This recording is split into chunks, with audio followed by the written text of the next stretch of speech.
تو اس طرح سے اللہ تعالیٰ نے آیت نمبر 27 میں فرما دیا، جیسے ہم نے 26 میں دیکھا کہ یہ تھوڑا دن کی زندگی ہے، اور 27 میں فرمایا کہ انکاری لوگ کہتے ہیں کہ اس کے رب کی طرف سے اس پر کوئی نشان کیوں نہیں اتارا گیا۔ آپ صلی اللہ علیہ وسلم فرما دو کہ اللہ جس کو چاہے بے راہ کر دے، یعنی گمراہ کر دے، اور اپنی طرف آنے کا راستہ وہ اسی کو دکھائے گا، یعنی کہ ہدایت اسی کو دے گا جو اللہ کی طرف واپس ہونے کا یقین رکھتا ہے، جو آخرت پر یقین رکھتا ہے۔ اب آیت نمبر 28 جو اس سورہ مبارکہ کا مورل آف دا اسٹوری جسے کہہ سکتے ہیں، یا اس کی جان، یا اس کی سب سے خوبصورت آیت مبارکہ، حالانکہ ہر آیت مبارکہ بہت خوبصورت ہے، لیکن مجھے یہ آیت مبارکہ سب سے زیادہ خوبصورت لگتی ہے کہ اللہ تعالیٰ نے سورہ رات کی آیت نمبر 28 میں فرمایا، ایمان میں پکے وہ لوگ ہیں، مطلب مضبوط ایمان والے وہ لوگ ہیں جن کے دل اللہ کے ذکر سے سکون اور اطمینان حاصل کرتے ہیں۔ سبحان اللہ۔ اب یہ بہت خوبصورت ایک نشان اللہ تعالیٰ نے ایمان والوں میں کو بتا دیا۔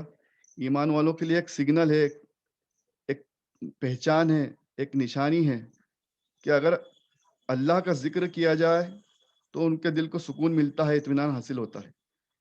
یہ بہت بڑی نشانی ہے، جس کے دل کو سکون حاصل ہو جائے، جس کے دل کو اللہ کے ذکر سے سکون حاصل ہو جائے، اطمینان حاصل ہو جائے، سمجھ لیجئے کہ وہ ایمان میں پکا ہے، وہ مضبوط ایمان والا ہے۔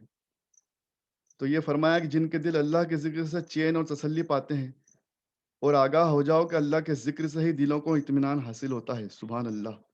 کتنی خوبصورت بات سورہ رعد کی آیت نمبر 28 میں اللہ تعالیٰ نے فرمائی کہ آگاہ ہو جاؤ کہ اللہ کے ذکر سے ہی دلوں کو اطمینان اور سکون حاصل ہوتا ہے، اور یہی لوگ مضبوط ایمان والے ہیں۔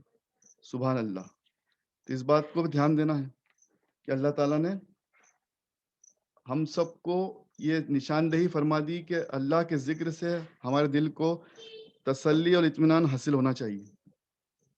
پھر آیت نمبر 31 میں فرمایا، اور اگر اس قرآن میں یہ تاثیر اللہ تعالیٰ چاہتا تو اپنے حکم سے رکھ سکتا تھا کہ اس سے پہاڑوں کو اپنی جگہ سے ہٹا دیا جاتا۔ مطلب اللہ تعالیٰ نے جو تاثیر رکھی ہے وہ رکھی ہے، لیکن چاہتا تو وہ اور تاثیر بڑھا دیتا کہ اس کو پڑھنے سے پہاڑ اپنی جگہ سے ہٹ جاتے، یا زمین کے ٹکڑے ٹکڑے کر دیے جاتے، اور مردوں سے بات بھی کرا دی جاتی۔ اللہ چاہتا تو سب کچھ ہو جاتا، اللہ کی قدرت سے باہر کوئی چیز نہیں۔ لیکن اللہ تعالیٰ نے کیا فرمایا، اگر اللہ چاہتا تو تمام انسانوں کو راہ ہدایت پر چلا دیتا، ہے نا، اگر اللہ چاہتا تو تمام انسانوں کو راہ ہدایت پر چلا دیتا، لیکن اللہ تعالیٰ نے تو ہمیں آزمائش کے لیے پیدا فرمایا۔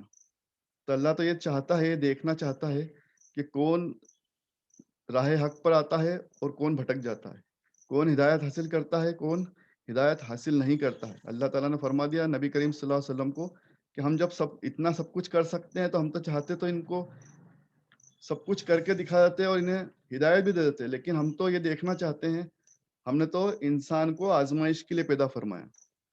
تو اللہ تعالیٰ ہمیں آزمائش سے بچائے، اللہ تعالیٰ ہم سب کی تمام امتحانوں سے، آزمائش سے ہم سب کی حفاظت عطا فرمائے، آمین۔ پھر آیت نمبر 41 میں فرمایا، کیا انہوں نے غور نہیں کیا کہ زمین کو ان پر ہم برابر اس کے کناروں سے تنگ کرتے اور گھٹاتے آ رہے ہیں۔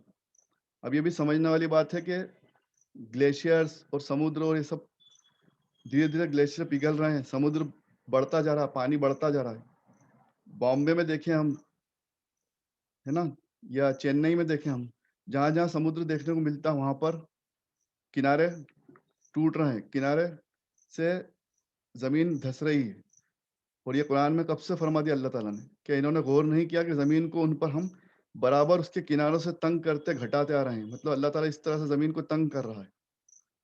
اب آگے فرمایا، حکم صرف اللہ کا رہے گا، کوئی اس کے حکم کو ٹال نہیں سکتا، اور حساب لینے میں اسے کچھ بھی دیر نہیں لگے گی۔ اللہ اکبر۔ یعنی کہ اللہ تعالیٰ نے صاف طور پہ سمجھا دیا، بتا دیا کہ ایک وقت آئے گا جب سب کچھ ختم ہو جائے گا، ایک نشچت وقت ہے، سمے ہے، ایک فکسڈ ٹائم پیریڈ ہے، ایک مدت ہے جب اللہ تعالیٰ اس دنیا کو ختم کر دے گا، اور جب چاہے گا قیامت آ جائے گی۔ تو یہ اللہ تعالیٰ کا نظام ہے کہ اللہ تعالیٰ جب چاہے گا قیامت آ جائے گی. تو یہ اللہ تعالیٰ کے علم میں سب باتیں ہیں، لوح محفوظ میں سب لکھی ہے. آئیے کچھ وقت کا استعمال کرتے ہوئے ہم صحیح بخاری کی حدیث سے کچھ سمجھنے کی کوشش کریں کہ قیامت کب آئے گی. اس کی کچھ نشانیاں ہیں. کچھ وقت ہمارے پاس مل رہا ہے تو کچھ وقت ہم ایک دو حدیث پڑھنے اور سمجھنے کی کوشش کریں گے. صحیح بخاری میں حدیث نمبر 7115 میں نبی کریم صلی اللہ علیہ وسلم نے فرمایا، قیامت قائم نہ ہوگی یہاں تک کہ ایک شخص دوسرے شخص کی قبر کے پاس سے گزرے گا اور کہے گا کاش میں بھی اسی کی جگہ ہوتا، میں بھی اسی کی جگہ ہوتا. اللہ اکبر. مطلب کتنا برا وقت آ جائے گا جب قیامت نزدیک آئے گی. تو حدیث نمبر 7115 میں اللہ تعالیٰ کے رسول صلی اللہ علیہ وسلم فرما رہے ہیں، خود فرما رہے ہیں، اور ان کا فرمان حق ہے. وہ جو کہتے ہیں، جو کہے گئے، وہ سب ہو کر رہے گا اور سب ہوتا ہے. تو انہوں نے ایک نشانی فرما دی ہے کہ ہم جب قبرستان سے، آج تو انسان بہت دنیا میں کھویا ہوا ہے، مشغول ہے اور زندگی سے بہت پیار کرتا ہے، مرنا نہیں چاہتا، لیکن ایک اتنا خراب وقت آ جائے گا کہ لوگ چاہیں گے کہ اس دنیا سے، جو اچھے لوگ ہوں گے وہ چاہیں گے اس دنیا سے جلدی چلے جائیں، کیونکہ یہ دنیا گناہوں سے بھر جائے گی. گناہ کے علاوہ یہاں کچھ نہیں بچے گا. ہر طرف گناہ رہیں گے، ہر طرف ظلم ہو جائیں گے. تو ایک شخص دوسرے کی قبر کے پاس سے گزرے گا اور کہے گا کاش میں بھی اسی کی طرح اسی جگہ ہوتا، یعنی کہ میں بھی مر جاتا، میری بھی موت آ جاتی. تو حالات اتنے خراب ہو جائیں گے کہ لوگ زندگی سے تنگ آ کر موت کی آرزو کریں گے. استغفر اللہ. یہ قیامت کے پہلے کی نشانیاں بیان کی جا رہی ہے نبی کریم صلی اللہ علیہ وسلم کی طرف سے. صحیح بخاری کی حدیث میں آپ کے سامنے بیان کر رہا ہوں. پھر حدیث نمبر 7120 میں اس کا مفہوم ہے کہ نبی کریم صلی اللہ علیہ وسلم نے فرمایا کہ صدقہ کرو، کیونکہ عنقریب لوگوں پر ایک ایسا زمانہ آ جائے گا جب ایک شخص اپنا صدقہ لے کر پھرے گا اور کوئی اسے لینے والا نہیں ملے گا. اللہ اکبر. یہ بھی وقت جو آج ہم سوچ رہے ہیں، زندگی سے پیار کرتے ہیں، لوگ مرنا پسند کرنے لگ جائیں گے، الٹا وقت ہو جائے گا. آج لوگ صدقہ خیرات کرتے نہیں، لیکن ایک وقت ایسا بھی آ جائے گا کہ لوگ اپنا صدقہ لے کر گھومیں گے لیکن کوئی صدقہ لینے والا نہیں ملے گا. تو یہ بھی ایک نشانی ہے، کیونکہ یا تو لوگ بہت تھوڑے رہ جائیں گے، اس طرح سے لوگ مر جائیں گے وبا سے، بیماریوں سے. یا دوسرا یہ ہو سکتا ہے کہ مال کی کثرت، یعنی کہ لوگوں کے پاس اتنا مال آ جائے گا، اتنے پیسے دولت آ جائے گی، چاہے دین اور دنیا سے لوگ دور ہو جائیں گے لیکن مال کی کثرت بڑھ جائے گی، لوگ مالدار ہو جائیں گے، تو ایک دوسرے سے صدقہ لینے والا کوئی نہیں ملے گا. تو یہ سب باتیں ہیں، کچھ نشانیاں آپ صلی اللہ علیہ وسلم نے فرمائی. آگے کی مجلس میں ہم انشاءاللہ اور اس کو پڑھنے کی کوشش کریں گے. اللہ تعالی ہمارے کہنے سننے کو قبول اور مقبول فرمائے. کچھ غلطی ہو گئی ہو تو اسے معاف فرمائے. وآخر الدعوانا ان الحمد للہ رب العالمین. اللہ تعالی ہم سب کی اس ٹوٹی پھوٹی نیکی کو اپنی بارگاہ میں اپنے رحم و کرم سے اور نبی کریم صلی اللہ علیہ وسلم کے صدقے اور وسیلے سے قبول اور مقبول فرمائے. آمین. اللہ تعالی ہم سب کا بیٹھنا قبول فرمائے اور اللہ تعالی ہم سب پر اپنا خاص مزید کرم اور رحم و کرم کا معاملہ عطا فرمائے. بسم اللہ الرحمن الرحیم. الحمد للہ رب العالمین. اللہ اپنے رحم و کرم کے صدقے طفیل میں ہمارے تمام بیمار بھائیوں کو، تمام بہنوں کو، تمام رشتہ داروں کو جو جس مرض میں مبتلا ہے، اللہ تعالیٰ تمام بیماروں کو شفا، تندرستی اور صحتیاب عطا فرمائے. اللہ تعالیٰ ہم سب پر رحم و کرم کا معاملہ عطا فرمائے. جس نے دعا کے لیے کہا ہے، اللہ تعالیٰ سب کی دعاؤں کو قبول اور مقبول فرمائے، سب کی جائز تمناؤں کو پورا فرمائے. دنیا اور آخرت کی تمام بھلائی، رحمتیں، نعمتیں، برکتیں، عظمتیں، حفاظت، عافیت عطا فرمائے اور ہم سب پر اپنا مزید کرم فرمائے.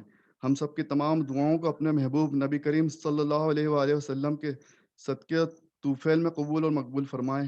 اللہم صلی علی سیدنا مولانا محمد وعلی آل سیدنا مولانا محمد وبارک وسلم. ہم سب کو دین اور دنیا کی سمجھ عطا فرمائے، دین پر چلنا آسان عطا فرمائے. ہم سب کو ایمان والی زندگی اور ایمان والی موت نصیب عطا فرمائے. اور اس کے صدقے و طفیل میں، اس مجلس کے صدقے طفیل میں تمام بیماروں کو شفا اور تندرستی عطا فرمائے اور ہمارے والدین کو، ہمارے گھر والوں کو، تمام مرحومین کو، تمام امت مسلمہ کو جنت الفردوس عطا فرمائے. سب کے درجات کو بلند فرمائے. ہم سب کو جنت الفردوس عطا فرمائے. آمین یا رب العالمین. ربنا آتنا فی الدنیا حسنۃ وفی الآخرۃ حسنۃ وقینا عذاب النار۔ آمین، شکریہ، اللہ حافظ۔